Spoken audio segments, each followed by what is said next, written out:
Is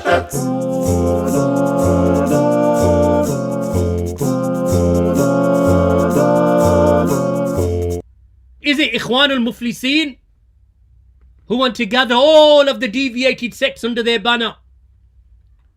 Because that is the way of these callers of falsehood and futility, who call to the gates of Jahannam and call to misguidance. The likes of this Yasir Qadi, as we mentioned yesterday, the likes of this Muhammad Hijab, as we mentioned yesterday, and the likes of that donkey of Birmingham, as they call him. I didn't give him that label. They call him the donkey from Birmingham. And it is an apt title, whoever gave it to him, such that it has stuck to him. This sidekick of Muhammad Hijab, they call him the donkey from Birmingham. And this is because of the fact that these are people of misguidance. This donkey, he's a Khariji, Takfiri, calling for rebellion, speaking against the rulers, opposing the hadith of the Prophet sallallahu alaihi wasallam. These types of ahadith of the Prophet sallallahu alaihi wasallam silence these donkeys and these mubtadi'ah and these innovators, these doubters in the Sunnah. This is the way of Ahlul Bid'ah, Ahlul Ahwa. And this is the way of the callers to the gates of Jahannam. Those who have taken a path other than the Sabilullah. They have taken the paths from the Subul al-Mutafarriqa. Ala kulli sabilin shaytan yad'u ilay. At the head of each one of those paths of misguidance, that these mubtadi'ah, Ahlul Bid'ah, and we call them what they are, and we are not shy to say that the people of Bid'ah, the various turuq that they're upon, they are Ahlul Bid'ah. And those philosophers, they are Ahlul Bid'ah, and those modernists, ya jahil, you ignoramuses from Ahlul Bid'ah, you call us to the gates of the hellfire, that you misguide the people and you don't care. And when they mock, they don't realize that they're mocking the Sunnah. They don't realize that some of the things that they do has led them into zandaqa, into heresy. And were the iqamatul hujjah established upon them, then they would be in a very dangerous position. This is what this hijab, this shaitan, this is what he calls those who take from Shaykhul Islam Ibn Taymiyyah, the Taymites. So he invents a term, mutakallim. You deviated, misguided, mubtadi', kadhab. And you come, ya shab. You come in your youthfulness and your t-shirt and your string vest to revile the ulama of Sunnah. You are the Ruwaybidah, because you are mubtadi'ah. You are mubtadi'ah. You people of innovation and misguidance. That if Barbahari is attacked, that I am attacked alongside him. Alhamdulillah. At least I know which side of the fence I stood. Same side as the fence as Ibn Taymiyyah and Barbahari. And Muhammad bin Abdul Wahhab rahimahullah ta'ala, the Imam and Mujaddid, is attacked. And Abu Khadija is attacked. Abu Hakim is attacked. Abu Iyad is attacked. Alhamdulillah. We're attacked by the same individuals who are the enemies of these A'imma.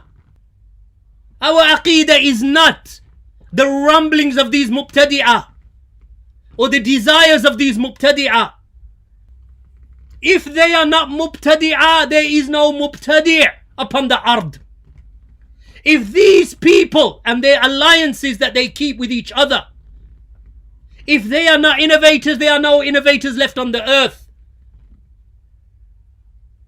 Be careful. The concern, barakallahu feekum, with me is not me. I don't care. Wallahi, whether these mubtadi'ah live or die, I don't care. Meaning that he represents the da'wah of Sunni Islam, ya khabith, hijab. Just like you are upholding the da'wah of the mutakallimin and the philosophers. So take it, hold on to it, embrace it, keep it. and die in your anger, and die in your mockery, and die in your joking. Because this is what you're about, and your followers. As for us, whereas those whom you follow are min al-halikeen. They are the ones who are ruined. They are the ones who are destroyed. And you are destroyed alongside of them. As for the person of desires, then either Allah guides him, or we ask Allah to break his back. So we ask Allah to guide you, or we ask Allah to break your back. Because none reviles a scholar of hadith and sunnah and salafiyah except a mubtadi' and a zindiq. As Abu Zur'a rahimahullah ta'ala said, that from the distinguishing signs of Ahlul Bid'ah is their revilement of Ahlul Athar. That is your distinguishing sign, amongst the other signs. Do not be deceived, my brothers and sisters, and be wary and be careful of these mubtadi'ah, because shaitan has deceived them and beguiled them and misguided them, that the path that they're upon is a path that leads to the hellfire, to the punishment of Allah and to the anger of Allah subhanahu wa ta'ala. They don't fear Allah, because if they feared Allah, they would have the furqan from Allah subhanahu wa ta'ala. Because if these mubtadi'ah, ahlul bid'ah, shabab, youth who are running around, ruwaybida, if they had taqwa of Allah, then you would see that they would have furqan. Because you're a jahil, and you love the fact that you're a jahil. Because you think that you have the knowledge of the philosophers, keep it. This is what these mubtadi'ah, ahlul ahwa, philosophers, takfiris, modernists, mu'tazila, this is what they are deprived of.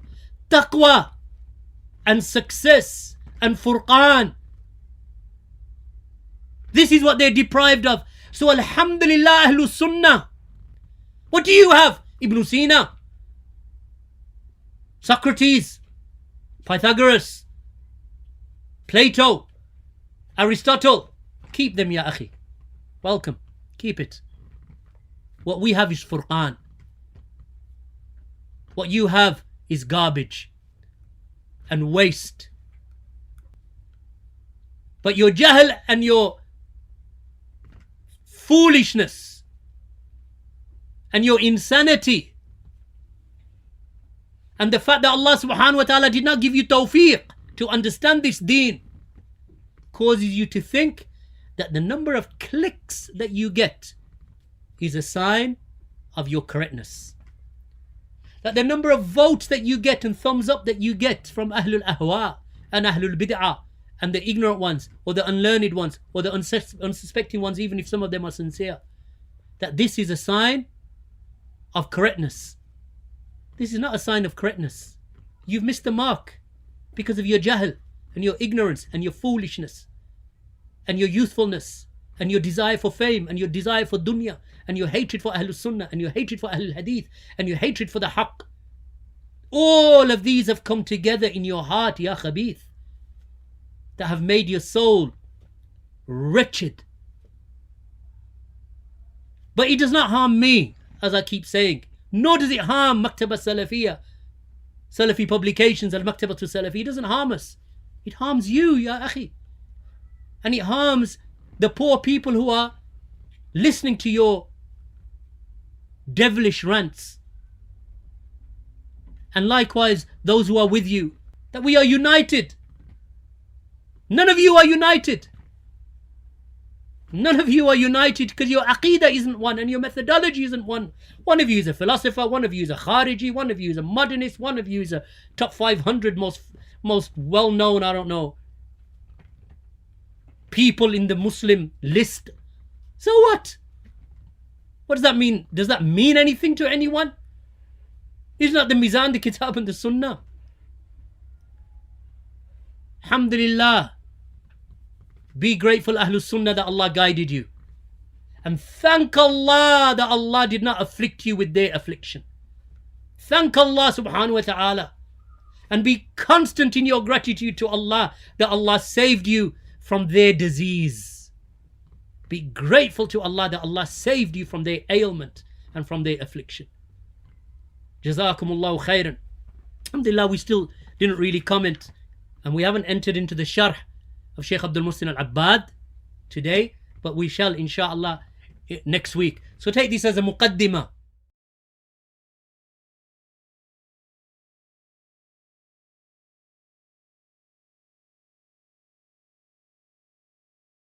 يقول هذا السائل من إخواننا من بريطانيا: هل يجوز أن يهجر المسلم أخاه أو أن يهجر المسلم المبتدع؟ وإذا كانت جائزة فما هي ضابطها؟ حيث عندنا في بريطانيا يهجر بعض الشباب بعضهم ويرون أن هؤلاء هم المبتدعة، وليس بدعتهم من ناحية العقيدة وإنما من ناحية الحزب أو الجماعة أو غير ذلك. نعم، المبتدع يهجر إذا ثبت أنه مبتدع، لكن من هو اللي يعرف البدعة من السنة؟ ما يعرفها إلا العلماء، ما يعرف البدعة من السنة إلا العلماء. أما الطلبة والمبتدئون والمتعالمون فلا يعرفون البدعة من السنة، بل عندهم إن كل من خالفهم ولم يوافقهم فهو مبتدع، ولو كان المخالف على الحق وهذا على الباطل. فليس العبرة بالمخالفات والحزبيات والجماعات، العبرة باتباع الكتاب والسنة. فمن كان على الكتاب والسنة فإنه يجب اتباعه والاقتداء به والانضمام إليه. أما من خالف الكتاب والسنة وعمل بغيرهما فهذا يجب الابتعاد عنه. ولكن من الذي يبين هذا إلا أهل العلم؟ أما إن كل واحد يقول للثاني أنت مبتدع لا لشيء إلا لأنه لم يوافقك على كلامك فهذا ليس بصحيح. إذا اختلفنا في شيء نرجع إلى أهل العلم الذين يرجعون إلى كتاب الله وسنة رسوله ويبينون لنا من هو المبتدع من السني، ثم بعد ذلك نكون على بصيرة. نعم.